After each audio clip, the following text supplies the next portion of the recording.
speakers. Okay, so welcome to our first ever AI Talks in the city. This is a byproduct of the communities that I lead worldwide. I lead the TLV community and the DevOps Days Tel Aviv and Cloud Native and Open Source Tel Aviv. And I came for AWS Summit in New York City, and I decided to run an event here as well. But we want to do a lot more of these. So if anybody's interested in running events anywhere regionally, be in touch. I'm here to happily support any of that stuff when I'm traveling. We do a lot of events co-located with big conferences like AWS Summits, like KubeCon, reInvent, and others. We did an awesome event, the Kube ATL Bash with Brute and others in Terrace Guy at the last KubeCon Atlanta. That was super fun. So if you want to track our events, this is our QR code. You can subscribe to our calendar. We will be sure not to spam you. We will invite you only to the events that are regional and global. And you can see if you want to join them. We'd love to have friends from our global community join us at any of our events.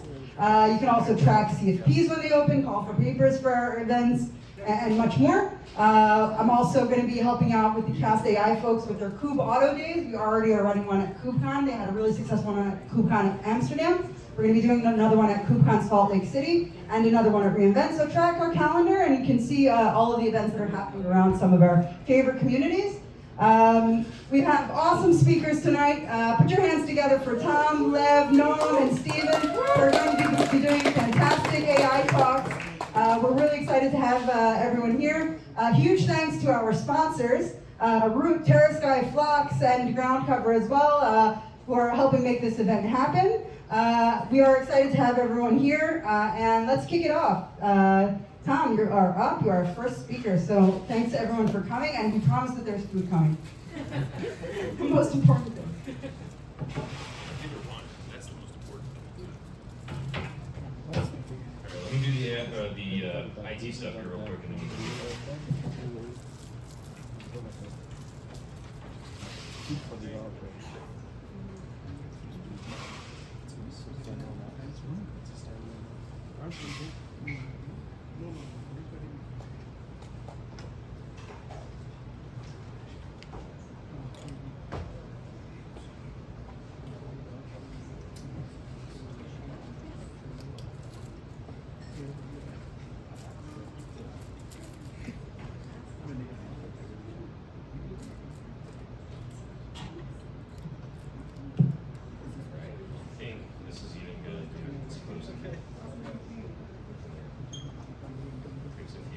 Here. All right, let's see if this is going to advance. All right, all things work. How's it going?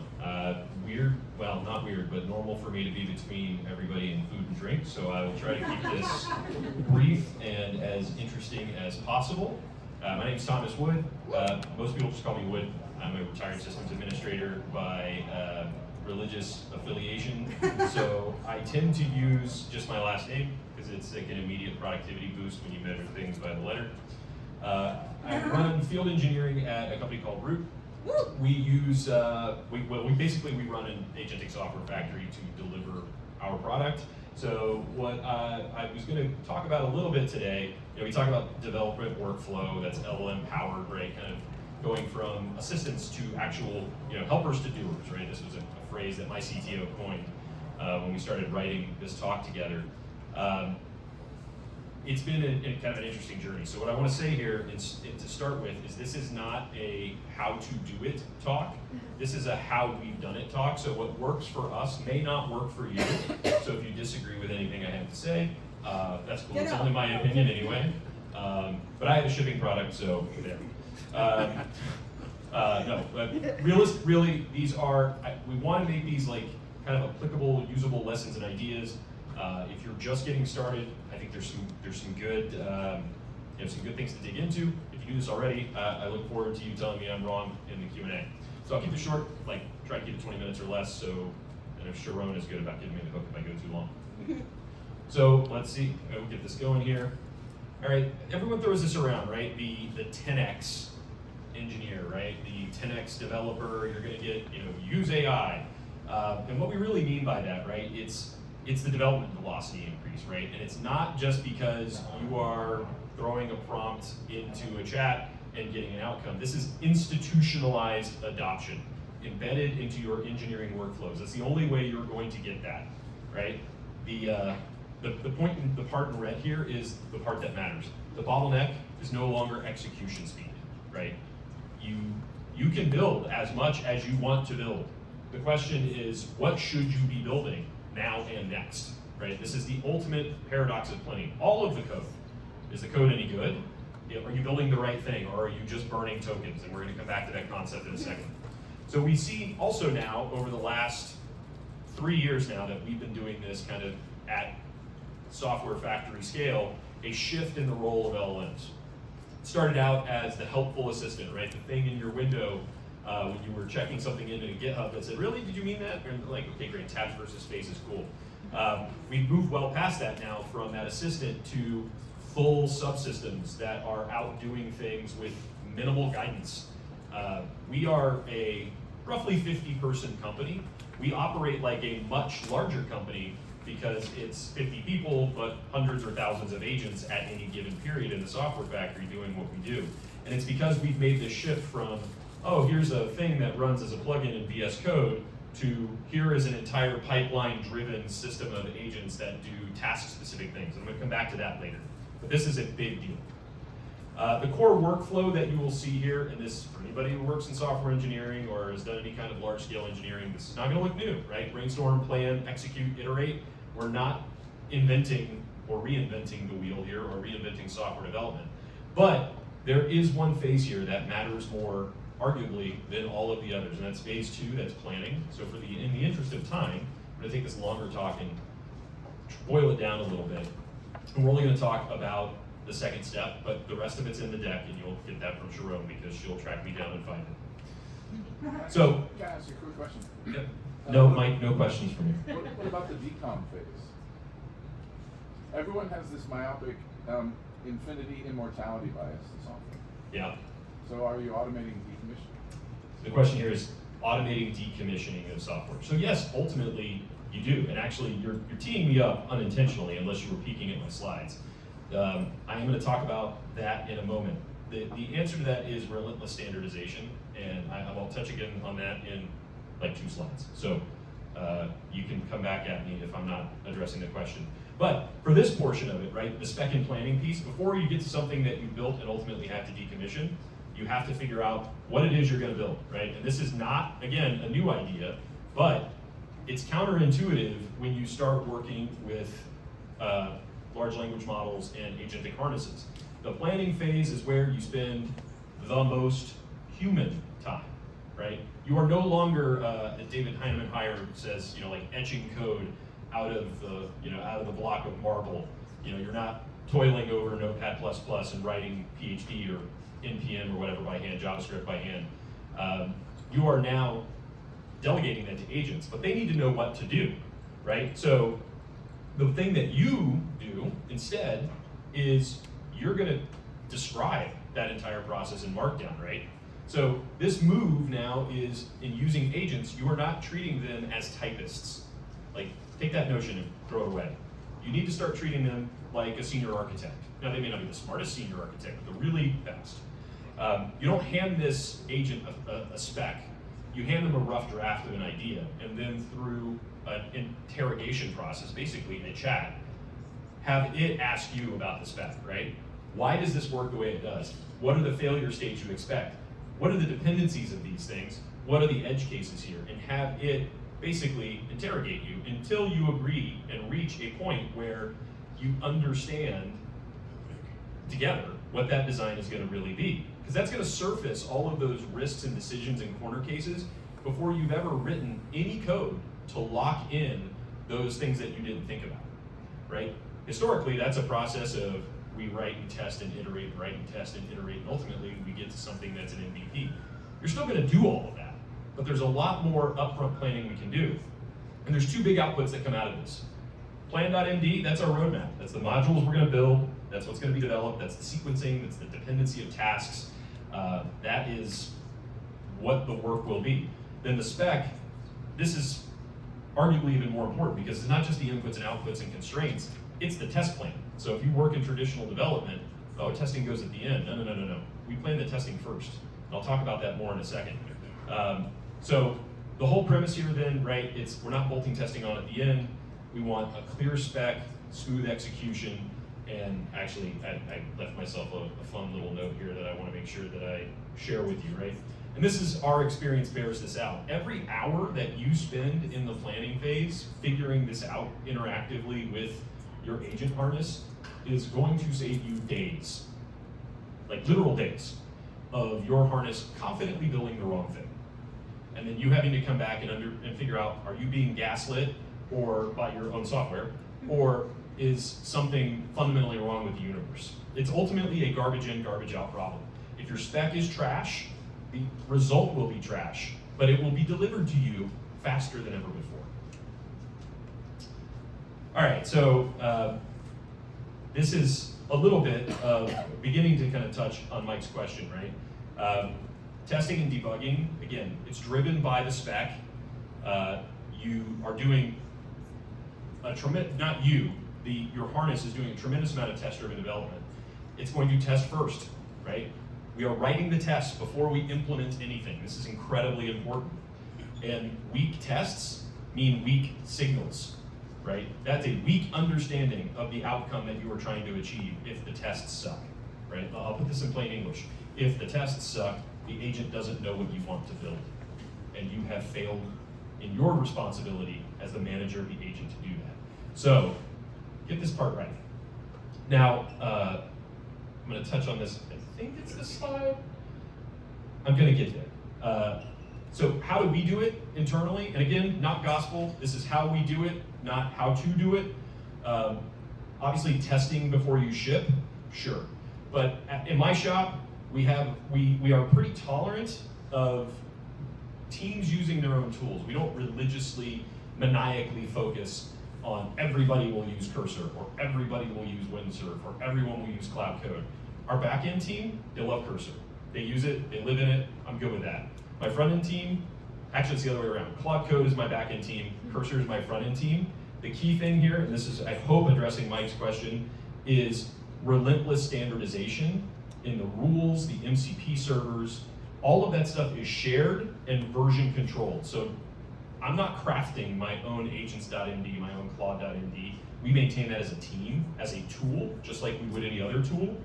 And it helps us guard against FOMO, because there are new tools that hit every single day. And if my developers are out going, ooh, a new version of Opus, let's see how that runs. Like, no. I would rather be boring and reliable than like slightly incrementally faster with unpredictable outcome. So that means that we pick a version and we pin to it and we use it until we see evidence that there's a newer version of Opus that is better than 4.7, which I think we're still pinned to 4.7, don't hold me to that, or a new version of OpenAI, or whatever the next version of Composer is going to be in Cursor. Like, Fable hitting, cool, we'll talk about it in random in Slack, but we're not running production code from that. That also means decommissioning, especially when it comes to models. You have to decommission, because what happens when, OpenAI decides that the model that you prefer writing code with is causing people to form inappropriate emotional personal attachments and start to build relationships with the model. Like, well, we're going to take that offline. And like, oh, well, I ship code with that model. I'm not trying to marry that model, but we're in business together and now I have to move on. You have to have a process of moving forward. You can't pin and just live on Opus 4.5 forever, not that you want to. And there's nothing wrong with the model, but sooner or later, they're going to turn it off, right? Just like open source maintainers who want you to be as close to latest as possible. Anthropic, OpenAI, they want you to be as close to latest as possible. So you will have to decommission these things over time. But that relentless standardization of what you use in your teams will help make that process easier. I don't know if that was where you were going, Mike. That's most of it. But the other thing I was going to comment on is, what are you going to replace Cursor with now that it was acquired? Oh, by SpaceX? Yeah. Nothing. No, we'll keep using it. Until there's a reason not to use it, I'll keep using it. Privacy, trust. I mean, property. You want to have a larger conversation about privacy and trust in using open frontier models that are publicly hosted. I am entirely too sober for that conversation. There's a certain amount of, we're all kind of holding hands together like, maybe they're stealing everything. I mean, there are arguments to be made that Bedrock and similar services provide you some level of protection. You know, AWS will tell you that if you're using Opus through them, that doesn't go back to train the model. But how does that have any more weight or value than the checkbox in my Anthropic enterprise console that I can uncheck that says don't train the model? Like, at a certain point, it's all just trust me, bro. Now, like the mitigating factor for us is I have a pair of NVIDIA Spark DGXs in the rack that we're using for local AI testing, because it turns out that Quinn and some of the other local models are pretty damn good at writing NPM and Python. And for simple code work, why burn a bunch of tokens when I could just turn that into CapEx and run up my CEO's power bill because it's at his house. So yeah, other outcomes you're going to see here. There's 3 failure modes in this, right? And I just call them out here: code bloat, hallucination, and security pitfalls. Leakage of your information or of critical information into the model. And in all 3 cases, the root cause is the same. It's the way you mitigate it is keeping humans in the loop. That's you. You are I will say this repeatedly. You are the selection pressure, right? The model is the labor. You don't write the code. You validate the output and go, this is good, let's use it. This is bad, this sucks, we're not going to use this. Now, there's some mechanisms that we're going to talk about in a second that will make that easier for you and give you more leverage. 6 best practices here. I only want to call one out in the interest of time in the lower right box here. Live grounding. Live grounding, I'm not talking about electrical load here. I'm talking about making sure that your model or your agent harness understands your code. And that is not your code as text. That is your code as structure. That sounds really cool. What does that mean?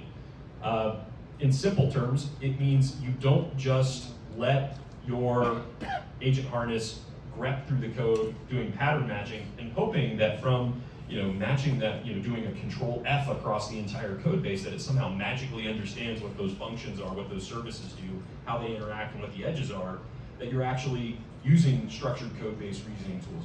AST, you create search indexes, you use graph databases, you expose these things through MCP servers, preferably the same ones your engineering team are using, so that your agents and your people use the same thing. The robots and the humans should probably use the same tools. Live grounding, biggest thing you can take away in terms of best practices. All of these things are good, but make sure your agents understand your code as more than text. So throughout all of this, I've said agentic a few times, but let's really bring this home and understand what kind of agentic harnesses can do for us. The core kind of loop here, the agentic loop, perceive, plan, act, observe, repeat. Everything we're going to talk about after this builds off of this kind of primitive. So if the agent loop is the primitive, then the first thing that you're going to build with it is a team. So there's one kind of team you can build called a purpose-built agent team, right? Orchestrated by design, it's built for a single purpose. The power of this is that if you know the outcome you want, then you can design for it, and it's very effective. Very, very effective. You have a supervisor that kind of runs the team, an agent.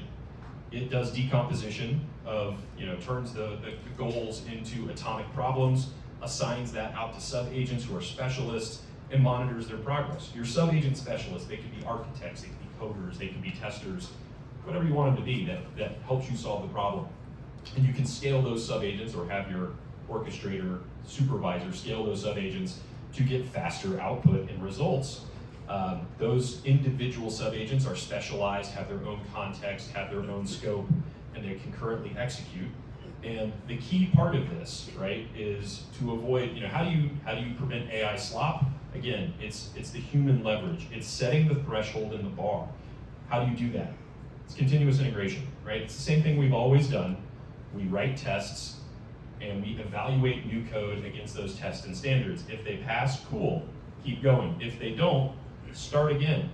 And when you set those standards, that is highly automatable programmable activity that can be performed entirely by agents, right? We can set all that stuff as humans. In fact, I can tell my supervisor my supervising agent, this team, what I want, and have it go set it all up and validate it for me based off of the tests in my spec file, right? Now, the flip side to this very powerful system is that it is not at all flexible. If you write this to do something, I don't know, you write it to manage PRs for you, and then you come to it with a new problem, like, I need you to refactor this API. It's going to absolutely suck at it because it is not built around that purpose. If you want that kind of flexibility, you need a general purpose agent team. Now, I borrow a disproven concept from physics here, but bear with me, right? Kind of the Brownian and Ratchet of this, right? With a general purpose team, I'm not creating a supervisor in all of these specialized, defining all this in front. I'm really only saying, here are the tasks that I need, and I am allowing for chaos, for those tasks to be accomplished as quickly, poorly, well as possible. I really don't care, right? I'm gonna spend more on tokens, but the net is that as long as it passes my threshold, it's good. Now, where does this whole idea of kind of Brownian and Ratchet come from? The metaphor here is think about like a giant cog, right? A toothed wheel. And that wheel can spin in either direction. Forward, we want to go forward. Backwards, we don't want to recess, right? So whenever we write good code, the wheel rolls forward. Whenever bad code gets written, the wheel goes back. How do we stop the wheel from rolling backwards? Well, we use, again, the CI gate, right? We define a standard and we only accept commits that meet the standard. So here's the problem, I'm holding too many things. All right, so I've got my theoretical toothed wheel, and I have a pawl, right? That's a thing that locks into the tooth in that wheel so that it cannot twist either way.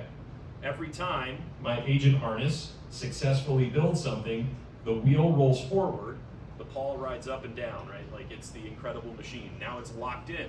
It can only roll forward again when it writes code that passes my quality gate. It cannot roll backwards because the pawl locks against the teeth. Everyone's going to go home tonight and start watching YouTube videos of the incredible machine and people building these things. Kids are really good at it.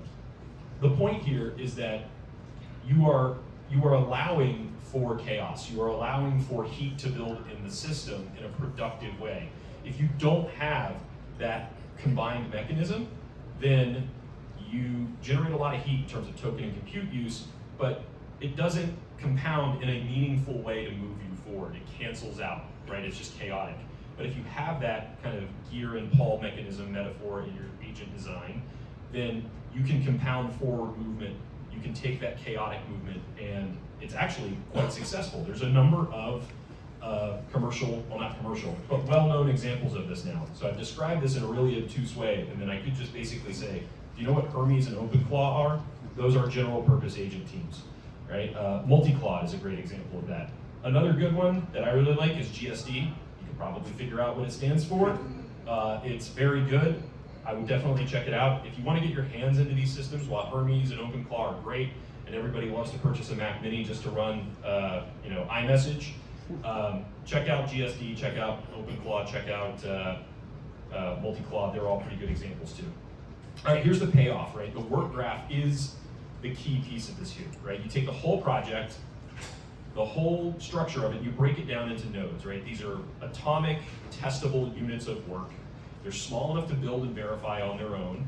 They're big enough to mean something. Now the edges between those nodes are dependencies, right? They're going to define your build order, and the interfaces of those edges are the contracts, right? The agreements between the nodes that define how they interact.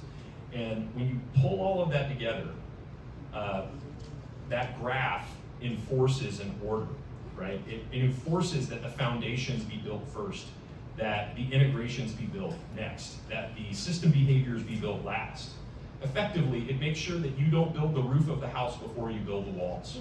And the structure of that graph becomes the build sequence, right? So in my slides, I call this cogent order, but really, it's the build sequence. And here's why it matters, right? It's the difference between, trust me bro, it works on my laptop, and something that is provably going to function, that anybody can look at and see, yep, that works. By definition, because every node has its tests, those work, every contract is honored between nodes, And nothing advances until it passes. And if you're looking at this and going, well, of course, this is how we've always done it. Congratulations, you work in large engineering teams. None of these concepts are necessarily new. The power of these tools is that I can make this entirely programmable and automatic. Several of us in the room, I can tell just by the color of our hair, have been in this business long enough that we sat in long meetings where some project manager made us figure out how we were going to do all of these things. And when I tell you can sit down and have a conversation with an AI agent that literally was sprint planning you were in for months of your life, and there are still people that if no one was looking, you would punch them in the throat. You don't have to do any of that anymore. You can just sit down and hammer this out, and you get something that is pretty good on the other side. I'm not saying this as come read my white paper. I literally ship software every day built on this model, built on this paradigm. Okay, so testing is the convergence mechanism here. This is, again, I'm gonna beat this particular horse quite a bit, right? It's not the phase at the end. If the testing isn't intrinsically built into what you are building, you will fail. There are 4 phases to this that you need to think about. Your unit or test-driven development, right? That's the test that the agents write before implementation. Each of your, as it says in the slide, right? The atomic work graph nodes have tests that define their behavior. And again, weak tests signal weak understanding in your agent harness. So if you look at the tests and they suck, then it's your fault because you didn't describe it well enough. Your integration test, those are the tests that are going to verify those contracts. You've got to have that. Functional testing, it's no different than what we've done before, right? Does it work? Does it work end to end? And then finally, our black box testing, right? With no knowledge, running how that system works in an unknown way and validating the observable output. Now, there are 4 principles underneath here to take out. I'm gonna touch on 3 of them, and the 4th is kind of the takeaway, right? Sufficiency matters, meaning your tests have to be significant enough and comprehensive enough to actually describe the system. Again, a weak test is going to allow a broken system to pass. I've said this before, CI is the ratchet. I'll pass on from there. Your agents have to own this, right? Test generation has to be done by your agents. If you're writing the tests, you are doing it wrong, the agents don't know about it, they're not going to be able to live up to that contract. And it also gives you the definition of done, right? How do you know when you are done? How do you know when you've hit your MVP? Well, it's based on your plan, right? And that definition of done is embodied in the plan in the form of provable, testable code. All right, so let's pull back from all this. I'm going to wrap up here because I see food, which is usually the indication I need to shut up. So this full stack that we just walked through, right? Like the spectrum and planning, the work graph, the agent teams, CI-gated convergence, all of those layers are defined in human language. So that's all executed autonomously, but it's defined in human language because everything that you do, everything that you write to define that system is markdown, right? Plain text. The system builds the software from the requirements.md, from the spec.md, agents.md, Claude.md, whatever else you want to throw in. It's not documentation. That is the program. The human language is the source code. And that changes what your role is in this process now, right? You are no longer responsible for the implementation. You are responsible for the judgment about what should be implemented, right? You're not the person who writes the code anymore. You're the person that decides what's worth building and whether what your system built was built correctly. The funny part to me about this, again, if you look back, is the bottleneck has never been the typing. So it's always been us. It's always been how fast a human could turn intent into correct code. So these systems, they don't make you a better coder, a faster typist. This changes your job. Your role in the equation of software engineering changes.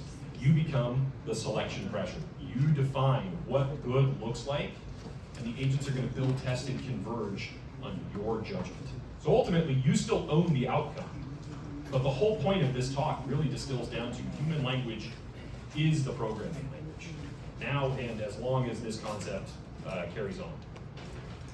All right, promise I'm almost done. There's 2 starting points I would recommend you look at if you want to play with this if you're not familiar with it yet. Multi-collab's pretty cool, and is a great way to get your feet wet. GSD is also really interesting too, these are both examples of how you might do it. The great thing about open source code is you can fork it and go do whatever you want to it, and I recommend you do that. 3 key takeaways I'll call out here. Planning and testing are your pillars. CI is the ratchet, and human language is the new code, right? The one you walk away with, if you take nothing else away from this, the fastest coder in your environment also occasionally drops acid. You need to put guardrails around everything that your agents do. If you don't, they're going to come up with some wild stuff. And then they will tell you incredibly confidently how right they are, despite the fact that it is tragically, hilariously wrong. All right, that's it. If this was useful to your team, that's me, and then that's how you find me. It'll be in the deck. There's more content here that I kind of just jammed into an appendix because no one wants to hear me talk for more than 20 minutes anyway. Those 2 repos are the fastest way to get your feet wet, and if Sharon doesn't throw something at me, I'll take a couple questions.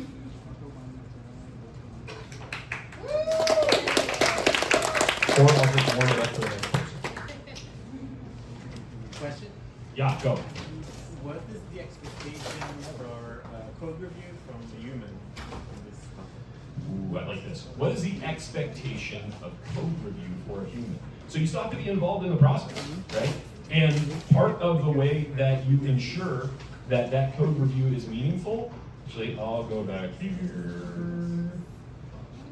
Part of how you ensure that code review is a thing you can do is make sure that code bloat doesn't happen, because code review can't happen if you have an agent system that's spitting out 10 or 20 or 1,000 commits a day that are 2,000 lines each. So really what it comes down to is the commits have to be super frequent and as small as they can be. Because again, if you think about that whole ratcheting notion, you want the wheel to turn, but we want it to turn slowly and frequently. And that ultimately leads to faster than I can turn it with my hand, because there's more inputs coming in than my hand could do it, right? Manual effort, right? So how does that change code review? Yeah, you do more of it. Ultimately, as your harnesses get better and you have more trust in what they are doing, you can have that code review being performed in part by the harness. But again, that's like, to me, that is an iterative, not V1 step. You really have to be at a point where you trust the systems that you built. They have provable, measurable outcome, and that you can independently verify anything that happens there. So make your changes small, make your changes frequent, be able to understand what they are doing. The last thing, to me, the difference between software that is generated, that is developed by AI and AI slop is you look at it and go, I don't know what the hell this is. That's AI slop. You don't want that, especially in like something that you're trying to market as a professional service potentially. If it's just like a thing that serves videos to your kids at home, like go wild. All right, you can catch him as we mingle. We're gonna wrap up just because the food is hot. And I will answer all of the questions that you want. Feel free to ask him all of your questions as he is here. Although 2 others.